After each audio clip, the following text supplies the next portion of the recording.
सभी श्रोताओं को नमस्कार। गो गोरखपुर रेडियो पर मैं कुणाल इस वक्त लेकर आया हूं बात यूपी की। इसमें मैं आपको बताऊंगा यूपी की आज दिन भर की राजनीतिक और सामाजिक गतिविधियों का लेखा जोखा। सबसे पहले बात करते हैं आज दिन भर की सुर्खियों की। मुख्यमंत्री योगी आदित्यनाथ 3 दिन के गोरखपुर दौरे पर श्री चित्रगुप्त मंदिर सभा के कार्यक्रम में हुए शामिल। मेरठ के 2 अस्पतालों में आग से हड़कंप, एसी कंप्रेसर फटने से हुई घटना। अयोध्या राम मंदिर में बनेगी 20 गैलरियां, राम कथा का होगा प्रदर्शन। कासगंज में भंडारे का प्रसाद खाने से 285 लोग फूड पॉइजनिंग का शिकार, 23 मरीज जिला अस्पताल रेफर। गोरखपुर में एक रिटायर्ड दरोगा से 5 लाख रुपए की साइबर ठगी। लैकफेड घोटाले में पूर्व एमडी ब्रह्म प्रकाश को 6 साल की सजा और 10 लाख रुपए का जुर्माना। बदायूं में 12,000 रुपए की रिश्वत लेते हुए एसएसआई गिरफ्तार। अब इन खबरों के बारे में विस्तार से जानते हैं। मुख्यमंत्री योगी आदित्यनाथ मंगलवार को 3 दिन के दौरे पर गोरखपुर पहुंचे। गोरखपुर पहुंचने के बाद उन्होंने सबसे पहले गोरखनाथ मंदिर में गुरु गोरखनाथ की पूजा अर्चना की और ब्रह्मलीन महंत अवैद्यनाथ का आशीर्वाद लिया। इसके बाद वो गोरखपुर क्लब में श्री चित्रगुप्त मंदिर सभा की नवनिर्वाचित कार्यकारिणी के शपथ ग्रहण समारोह में शामिल हुए। समारोह को संबोधित करते हुए मुख्यमंत्री ने कहा कि कायस्थ समाज एक पढ़ा लिखा समाज है जिसने हर क्षेत्र में महत्वपूर्ण योगदान दिया है। उन्होंने स्वामी विवेकानंद, सुभाष चंद्र बोस, डॉक्टर राजेंद्र प्रसाद, लाल बहादुर शास्त्री, जयप्रकाश नारायण और मुंशी प्रेमचंद जैसे महान व्यक्तित्वों का जिक्र किया जो इसी समाज से आते हैं। मुख्यमंत्री ने कहा कि कायस्थ समाज कलम और तलवार दोनों की पूज आ करता है। समारोह में राज्य मंत्री अरुण सक्सेना ने कहा कि पहले प्रदेश की पहचान एक जिला एक माफिया से होती थी, लेकिन अब एक जिला एक उत्पाद से हो रही है। उन्होंने कहा कि प्रदेश का हर क्षेत्र में विकास हो रहा है। मुख्यमंत्री ने गोरखपुर में एक नई यूनिवर्सिटी खोलने की संस्तुति भी दी है। अयोध्या में श्री राम जन्मभूमि तीर्थ क्षेत्र ट्रस्ट की बैठक मणिराम छावनी में हुई। इस बैठक की अध्यक्षता ट्रस्ट अध्यक्ष महंत नृत्य गोपाल दास ने की। इसमें राम मंदिर के निर्माण से जुड़े प्रोजेक्ट्स पर चर्चा की गई। बैठक में यह फैसला लिया गया कि राम मंदिर के अंदर 20 गैलरियां बनाई जाएंगी जिनमें राम कथा का प्रदर्शन किया जाएगा। ट्रस्ट की बैठक में 25 नवंबर को होने वाले राम मंदिर ध्वजारोहण समारोह की तैयारियों पर भी बात की गई। निर्माण समिति के अध्यक्ष नृपेंद्र मिश्र ने बताया कि अब मंदिर से संबंधित कोई नई परियोजना शुरू नहीं की जाएगी, सिर्फ स्वीकृत परियोजनाओं और चल रहे निर्माण कार्यों को ही प्राथमिकता दी जाएगी। ट्रस्ट ने डॉक्टर कृष्ण गोपाल को राम मंदिर का नया ट्रस्टी बनाया है। अब बात प्रशासनिक और न्यायिक कार्रवाई की। कासगंज जिले में एक हनुमान मंदिर के भंडारे में प्रसाद खाने से 285 ग्रामीण बीमार पड़ गए। उल्टी, दस्त और बुखार की शिकायत के बाद मरीजों को तत्काल नजदीकी सीएचसी ले जाया गया, जहां उनका इलाज शुरू किया गया।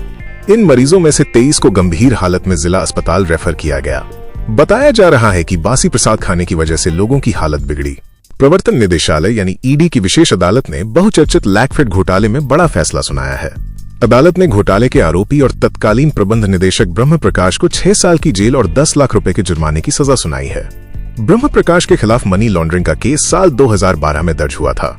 जांच में सामने आया कि उसने घोटाले की रकम से लखनऊ में 8 संपत्तियां खरीदी थीं, जिन्हें ईडी ने पहले ही जब्त कर लिया था। बदायूं जिले में एंटी करप्शन टीम ने सहसवान थाने में तैनात एसएसआई कमलेश कुमार को 12,000 रुपए की रिश्वत लेते हुए रंगे हाथों गिरफ्तार किया है। एसएसआई ने मारपीट के एक मामले में आरोपी का नाम हटाने के लिए शिकायतकर्ता दिनेश मिश्रा से 20,000 रुपए की मांग की थी। एसएसपी डॉक्टर ब्रजेश सिंह ने आरोपी एसएसआई को तत्काल सस्पेंड कर दिया है। अब अपराध और दुर्घटनाओं की खबरों पर चर्चा करते हैं।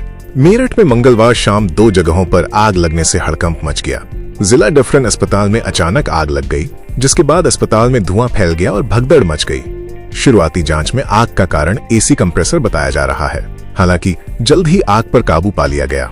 वहीं विक्टोरिया पार्क में चल रही स्वामी राम भद्राचार्य की कथा के दौरान भी एक एसी कंप्रेसर फटने से अफरा तफरी मच गई। तेज आवाज के बाद कथा को कुछ देर के लिए रोक दिया गया।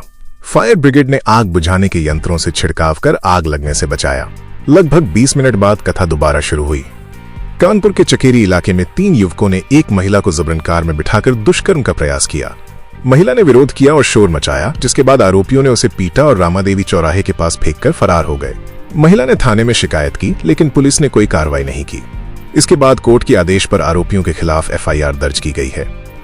गोरखपुर के शाहपुर इलाके में एक रिटायर्ड दरोगा के साथ 5 लाख रुपए की साइबर ठगी का मामला सामने आया है। दरोगा रामस्वरूप प्रसाद ने बताया कि उन्हें एक अज्ञात नंबर से कॉल आया था। फोन करने वाले ने खुद को पेंशन विभाग का कर्मचारी बताया और एक फॉर्म भरने के लिए एपीके फाइल भेजी।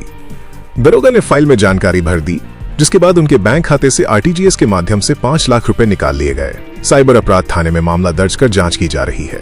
वाराणसी में डोर टू डोर कूड़ा कलेक्शन करने वाली एक कंपनी के प्रोजेक्ट हेड अनुज भाटी ने 2 ड्राइवरों की सरेआम पिटाई कर दी। ड्राइवरों पर डीजल चोरी का आरोप था। अनुज भाटी ने लाठी और थप्पड़ों से उनकी पिटाई की। उन्होंने इस घटना का वीडियो भी बनाया और जबरन उनसे डीजल चोरी की बात कबूल करवाई। पीड़ित ड्राइवरों ने अब तक किसी से शिकायत नहीं की है, लेकिन घटना का वीडियो वायरल हो गया है। तो ये थी आज उत्तर प्रदेश की कुछ महत्वपूर्ण खबरें। अब ये बुलेटिन यहीं समाप्त होता है। कल इसी वक्त फिर हाजिर होंगे नई और ताजा खबरों के साथ। गो गोरखपुर रेडियो को सब्सक्राइब करना ना भूलें, क्योंकि हम हर रोज लेकर आते हैं यूपी की खबरों का सबसे सॉलिड अपडेट। शुभ रात्रि।